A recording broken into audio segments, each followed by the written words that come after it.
Welcome back, everybody, to Cinema Daily US for another episode of LA versus New York, because I'm Matthew Schuchman here in New York. I'm Abe Friedtanzer here in LA. And of course, today we're here to talk about Doctor Strange and the Multiverse of Madness, the brand new Marvel film in the next array of Marvel films coming out, the second full-length Doctor Strange film. Benedict Cumberbatch is back. Sam Raimi's directing. A lot of people are back.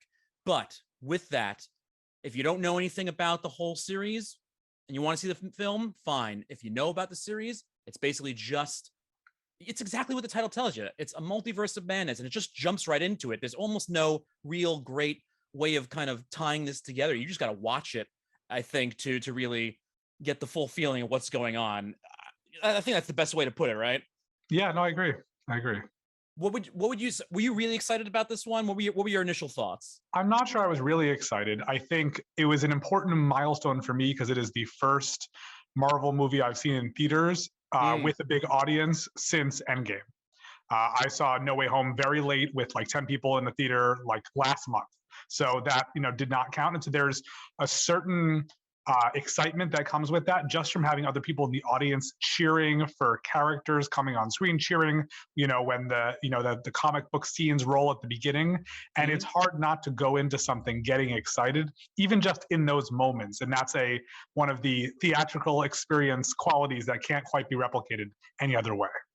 Yeah, I mean, I'm somebody I grew up on Sam Raimi films. My father introduced me to Evil Dead when I was really young. And I was really excited to see him come back and do something like this. I would say overall, though, I know a lot of people are very excited about it, and a lot of returns from a lot of our colleagues are very positive. And I'm not saying mine's not positive. I'm not saying I didn't dislike the film in any way. But ultimately, at the end of the day, I actually felt myself being a little disappointed by this. And I was trying not to get too hyped up about it. There are, of course, those traditional Sam Raimi-isms I was looking for, visual Sam Raimi-isms, we'll say. There is a lot of what a lot of people are saying, and it is true, but I have to disagree in some parts where everybody's like, Marvel made a horror film. Yes, there's a lot of elements in here, horror elements. There's a lot of things I was not expecting just on a visual level to be here, but it's not like it's a pure horror film, and I think that needs to be separated for a lot of people, because this really is still kind of like a romp in a lot of ways, just with a little more of that horror twinge to it. That's true. I am somebody who does not like horror films, so I was not excited about that. It was not scary. There were a few like minor jump things that were more just things like sort of lurching out at you, not like full on jumping. But for me, it was more of the like campiness of like characters dying, and just I didn't love that. That did not feel great to me. And I think this is two movies in one. One is a like glorious exploration of the multiverse, which is such an interesting and exciting concept in a lot of ways, and so intensely Marvel, because they could have all these characters who can come in and then they're alternate versions, so it doesn't really matter what happens to them. And then you have this Sam Raimi horror movie, which like they're together. And so obviously the title tells you enough, and the Scarlet Witch stuff, that's, you're aware of enough of what's going on, but that is not why I came to this movie. And so for me, that was pretty much like neutral. I wasn't interested in it. I wasn't intensely turned off by it, but it didn't do anything for me.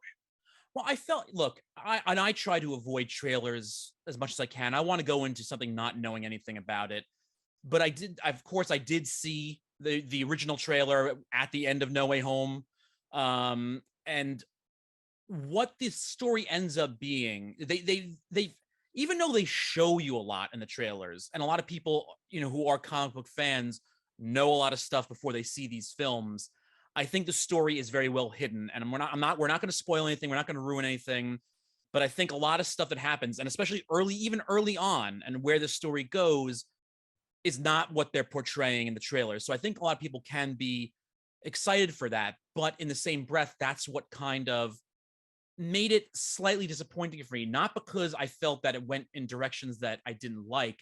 I just felt it was too much of a bit of a mess to really kind of gel itself together to be one cohesive, well put together film that would make me say, oh, I need to immediately see that again.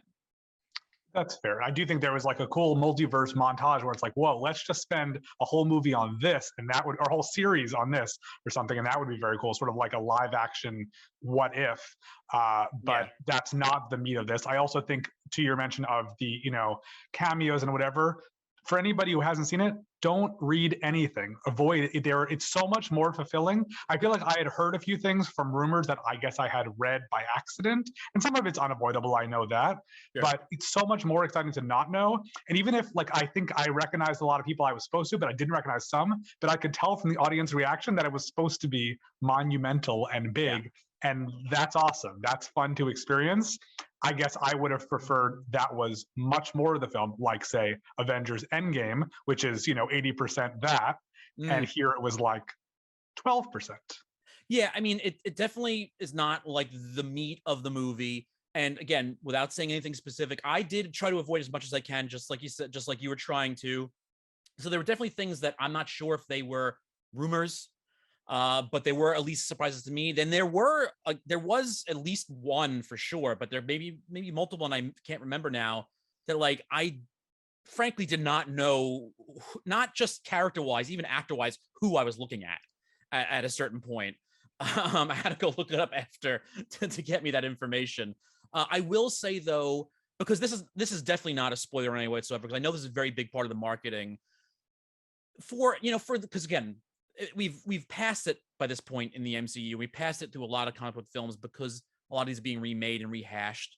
So trying to go back and see origin films for characters can be tedious at times. So this is a great way, though, I think, to introduce the America Chavez character into the whole folding of the MCU without having to do not just a full origin story within somebody else's movie or their own movie, but just being able to kind of bring them into the light and have them be part of this whole thing without having to drudge down too much of one story. And that's the only spoiler we'll give, that if you're confused in the opening scene, don't worry. You haven't missed anything. Everybody else is joining at the same point you are. Yeah. I mean, well, look, that's my other gripe, and things I can't specifically talk about, but there are a lot of things that are laid out story-wise that for fans of the comics may be very obvious, and maybe like they don't even need to think about it. They see it, they hear it, and it's like it means a lot to them. Where for me, there were things I'll say trigger words that you will understand, Abe, that other people may not, in the fact of like things like Temple Tomb and the names of certain books. And I'm like, I get what they're trying to do with them, but I don't think the explanation of what they are and what they mean are fully fleshed out to any extent to mean anything other than very MacGuffin-like story points. Right. I mean, I will always choose technology and superpowers over magic and sorcery. Not that I understand the difference between magic and sorcery, just to be clear, but I think that for me, that I always prefer the sci-fi element to the fantasy element. And while this is fantasy verging on horror, that's never going to be as interesting to me. And that's my fault. That's not the movie's fault. But, I also think that it's very important to know that there will be probably a small contingent of people who liked WandaVision, have no MCU experience, and are like, I should see this movie. And those people will not be happy because this is nothing like WandaVision. Even WandaVision's darker scenes, it's nothing like that. And so I think for me, I really was impressed with Elizabeth Olsen's work in WandaVision. I think she did a great job here too, but the character just is not, after having such an incredible exploration of that character on that show, this was not the follow-up I would have hoped for the character. Yeah, well, there's going to be a lot of surprises for people in this.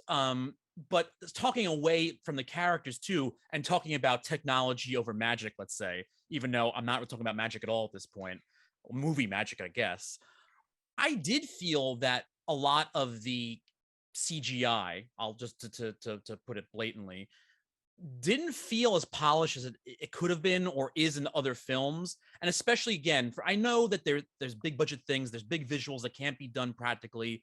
But again, coming from a Raimi verse where he does a lot of old practical things that have such great aesthetics to them, to not have them here for the most part and to have it in a CGI presentation that is almost a little disappointing at times, even though it's still good. Don't get me wrong. I'm not saying it's horrible, but there are a lot of things I looked at that felt strange and didn't, no pun intended, and felt like they were a little deflated compared to what I was hoping for. That's fair. Yeah, I do think it was funny though in the way that Spider-Man No Way Home, other things like there are a lot of jokes, and especially in a theater, you're going to hear a lot of people laughing, and that's nice. I feel like I would generally tend, again, I like use Endgame as the not the gold star, but like something that's action over comedy, and this is definitely sorcery horror followed by comedy followed by action, and that's not the order I would have liked it in. And I will leave on the note of that, talking about the whole Raimiisms things, because there are some tilt pans to some closing doors and on a fast snap, very, noticeable and memorable things from him. There are some eye gags, not in the way you think they normally come in his movies, but it's there. But that very first action sequence, the way it kicked off, is also very reminiscent of his original Spider-Man movies. It almost felt like it was almost a scene cut from the first Spider-Man film, for the way, kind of just the way it looks, the way it's laid out.